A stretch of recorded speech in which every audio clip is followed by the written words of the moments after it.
हाँ, तो जैसे कि ट्रिग्नोमेट्री का ये क्वेश्चन है, कौन सा क्वेश्चन है, ठीक है। जैसा कि आप देख रहे हैं इन ए ट्रायंगल एबीसी, ट्रायंगल एक एबीसी है। अब आप तो जानते ही हैं ट्रिग्नोमेट्री में कौन सा ट्रायंगल यूज होता है। ट्रिग्नोमेट्री में आप क्लास 10th के अकॉर्डिंग अगर आप देखेंगे तो ज्यादातर जो क्वेश्चन यूज होता है वो राइट एंगल ट्रायंगल ही यूज होता है।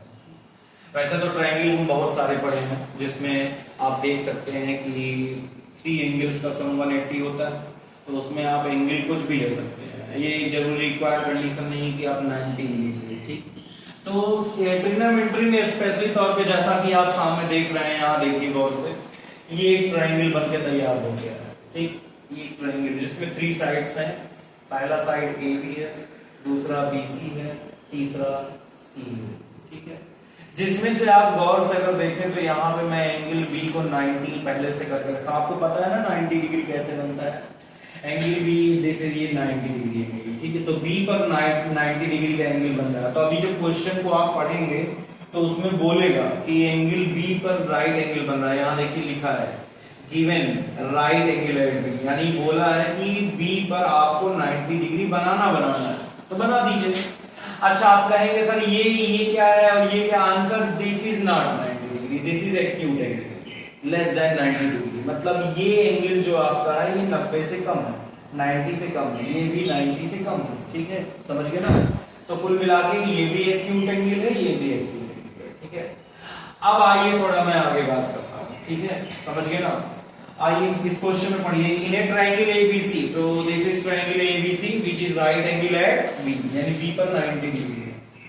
थोड़ा गौर से देखिए, इट इज गिवन दैट, क्या गिवन है भाई, ये क्या गिवन है, ए बी। कहां भैया ए बी, ए बी है, देखो गौर से, ए से बी मुझे जाना है, यानी A B, this is side A B. अच्छा, ए बी ये है और रेशियो बीसी, बीसी कहां है, बीसी ये है, ये बीसी है, यानी ए बी का रेशियो मेरे को बीसी से दे रहा है। मतलब और कितना दे रहा है, 8 रेशियो कितना दे रहा है, 15 दे रहा है। 8 रेशियो 15 देने का ये मतलब हुआ, समझो ए बी का रिलेशन 8 से है, बीसी का रिलेशन 15 से है। यानी कुल मिला के मैं अगर आपसे कहूं तो ए बी, यहाँ ए बी पहले आ रहा है, यहाँ 8 पहले आ रहा है, यहाँ बीसी बाद में आ रहा है, तो 15 भी बाद में आ रहा है। तो बीसी का रिलेशन 15 से, ए बी का रिलेशन 8 से, यानी ए बी हो जाएगा आपका, ए बी हो जाएगा 8 के हिसाब से, बीसी हो जाएगा 15 के हिसाब से। लेकिन शायद मैंने कभी आपको बताया था, याद रखे रहिएगा, कभी भी क्वेश्चन में ऐसा हो जाए, जैसे मान लीजिए मैं आपको समझाया था, जैसे 2 लड़के हैं, एक रमेश और एक सचिन, दोनों के पास कुछ 2:1 ऐसे करके रुपीस है, 2:1।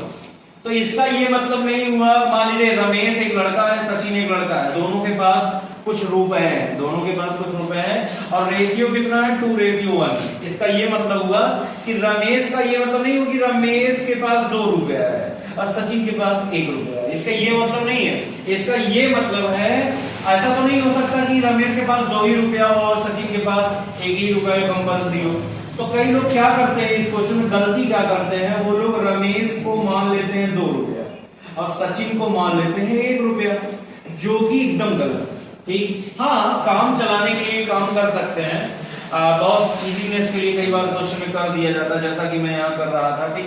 बट करेक्टली देखा जाए ये गलत है, ठीक है। रमेश के पास 2 रुपया कन्फर्मली नहीं था, यानी ये जरूरी नहीं कि रमेश के पास 2 रुपया, सचिन के पास 1 रुपया।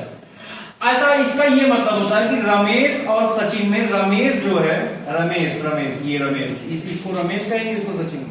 रमेश के पास यानी सचिन के पास अगर 1 रुपया है तो रमेश के पास 2 रुपया, इसका ये मतलब हुआ। इसका ये मतलब हुआ, रमेश के पास अगर, सचिन के पास अगर 10 रुपया है तो रमेश के पास 20 रुपया हो गया। इसका मतलब रमेश, सचिन के पास जितना रुपया होगा, यानी अगर 1 टाइम्स है तो जो रमेश होगा वो उसका 2 टाइम्स अमीर होगा, यानी दुगना अमीर होगा। यानी इसके पास अगर 1 रुपया है तो इसके पास 2 रुपया, इसके पास 10 रुपया तो इसके पास 20 रुपया, इसके पास अगर 30 रुपया है तो इसके पास दुगना होगा उसका, यानी 60 रुपया। यानी मैं आपसे कहूं तो कभी कभी आंसर अगर मैं देखूं तो यहाँ पे 1:2 कंफर्म आप नहीं कर सकते।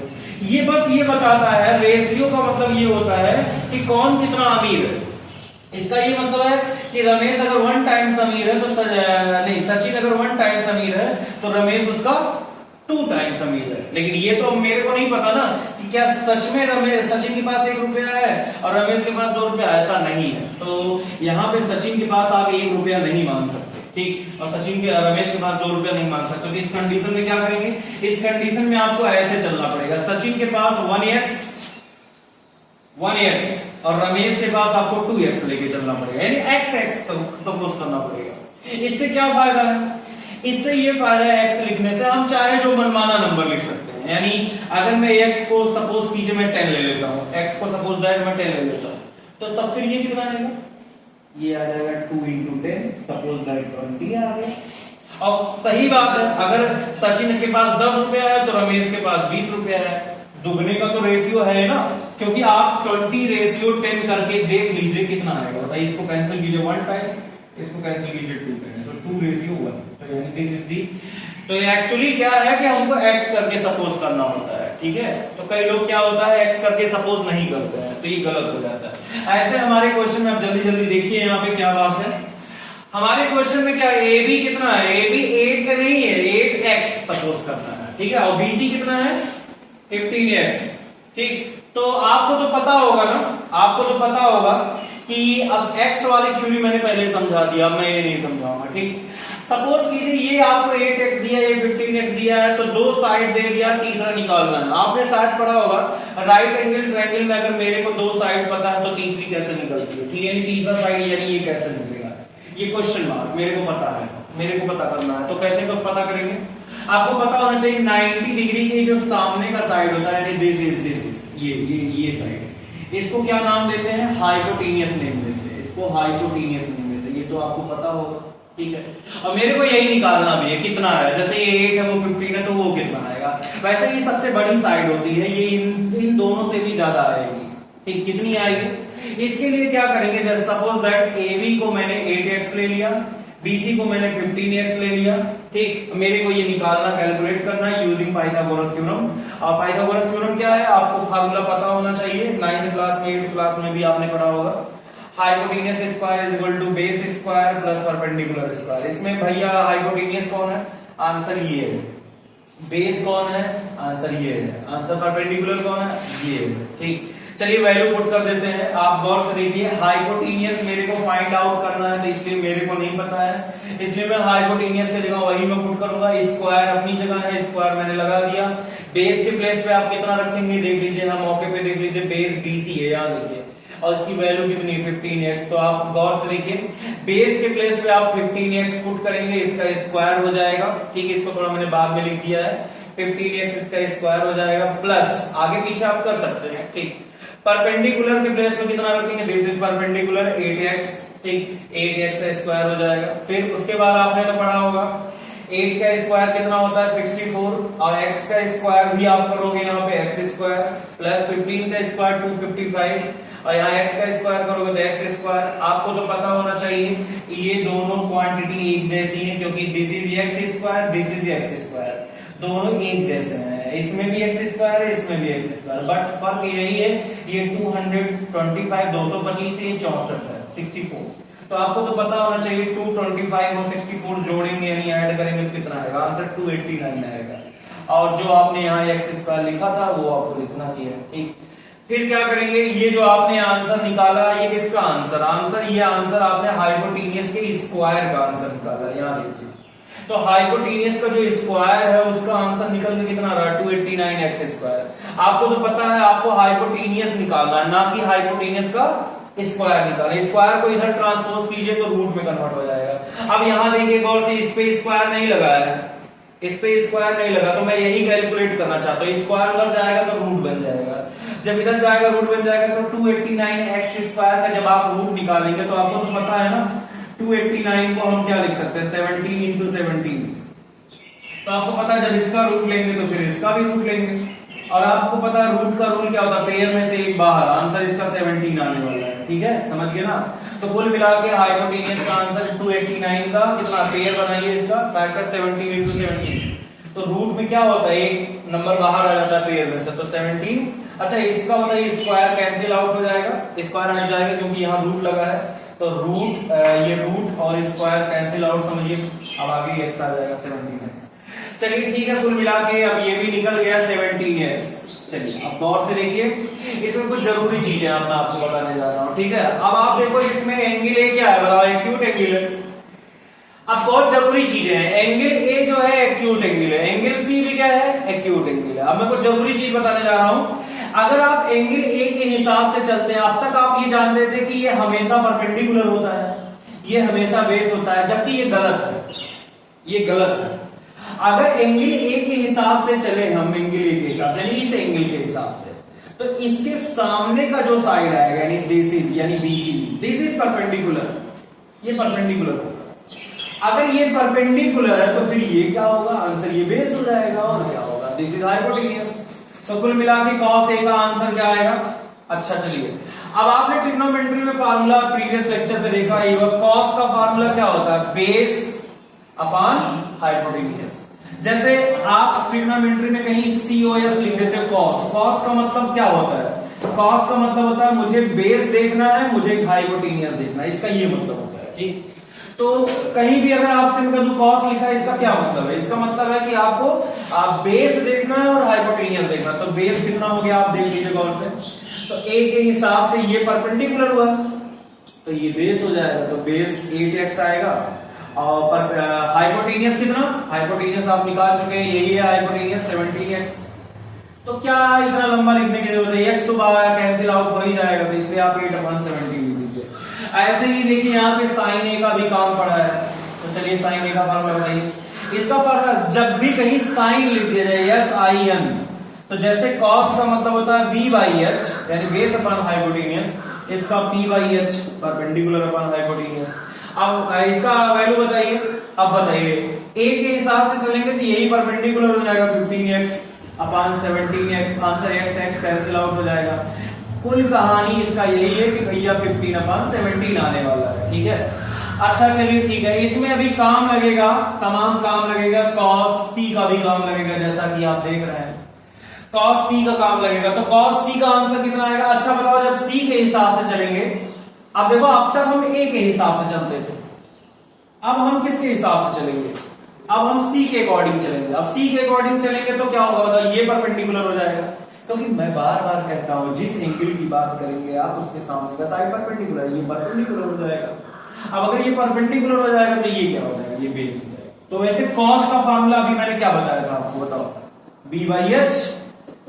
अब वैल्यू पुट कीजिए। चलिए अब भैया देखो आप C के हिसाब से चल रहे हैं, तो C के हिसाब से ये परपेंडिकुलर, तो ये बेस हो जाएगा, यानी बेस कितना होता है, बेस 15 अपॉन हाइपोटेन्यूज। बताइए हाइपोटेन्यूज नहीं बदलने वाला, वो वही रहेगा। अच्छा, और यहाँ पे sin C का भी काम पड़ेगा, इसका फार्मूला क्या होता है, p/h परपेंडिकुलर अपॉन हाइपोटेन्यूज, अभी मैंने बताया था, देख लीजिए यहाँ पे।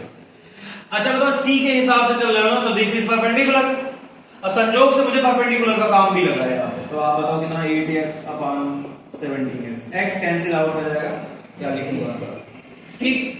अब यहाँ पे देखिए मैंने ये चार वैल्यू यहाँ पे निकाल के रख दिया है, cos A sin A cos C sin C। अब इस क्वेश्चन में गौर से देखिए, इस क्वेश्चन में पूछा क्या है, आंसर फर्स्ट पार्ट में क्या पूछा, चलिए आइए इसको हम लोग सॉल्व करेंगे। यही पूछा है ना, यही कैलकुलेट करने को कहा है ना भैया कि मेरे को ये कैलकुलेट करके दिखा दो, तो आंसर चलो बीच में आए इंटू, और चलो बताओ cos A की वैल्यू कितनी आपने कैलकुलेट किया, 8/17, ठीक। अच्छा cos C की वैल्यू आपने कितनी कैलकुलेट किया, 15/17, ठीक। माइनस sin A की वैल्यू आपने कितना कैलकुलेट किया, 15/17, आंसर। sin C की वैल्यू आपने कितना कैलकुलेट किया, 8/17, ठीक है। आइए गौर से सुनते हैं। थोड़ा एक चीज देखिए यहाँ पे 15 into 8 नीचे बताइए 17 into 17 माइनस ये बताओ 15 into 8 न्यूमरेटर इंटू न्यूमरेटर करते हैं 15 into 8 नीचे बताइए 17 into 17। थोड़ा आप गौर से देखिए दोनों वैल्यू एक जैसी है, यानी ये जो लिखा है ये भी वही लिखा है, इंटू से टर्म कभी अलग होता नहीं, आप तो जानते हैं, ये एक फैमिली ये दूसरी फैमिली, और दोनों सेम है, बस ये प्लस में है ये माइनस में, देखिए ये प्लस में माइनस तो कैंसिल आउट हो जाएगा। फाइनली आंसर इसका 0 आने वाला है, यानी इस क्वेश्चन का आंसर फर्स्ट पार्ट का आंसर 0 आएगा, ठीक। अगर मैं बात करूं सेकंड पार्ट का आंसर, तो भैया सेकंड पार्ट में आप गौर से देखिए tan A tan C का काम पड़ा, लगाना तो आपको ही है ये वाला पार्ट, लेकिन मैं आपसे पूछ लूंगा यहाँ पे अगर कहीं tan लिखा है तो इसका कोड क्या होता है, मतलब इसका मतलब क्या होता है tan का मतलब, तो tan का मतलब होता है मुझे जो है परपेंडिकुलर और बेस देखना है। tan एक कोड होता है जिसका मतलब, tan का मतलब एक कोड होता है कि जिसका मतलब भैया मुझे ट्रायंगल में परपेंडिकुलर और बेस में लड़ाई करवानी है, इन दोनों के बीच में कंपैरिजन करना है। तो tan, अच्छा बताओ यहाँ एंगल देखो पहले गौर से, क्या लिखा है, ए लिखा है।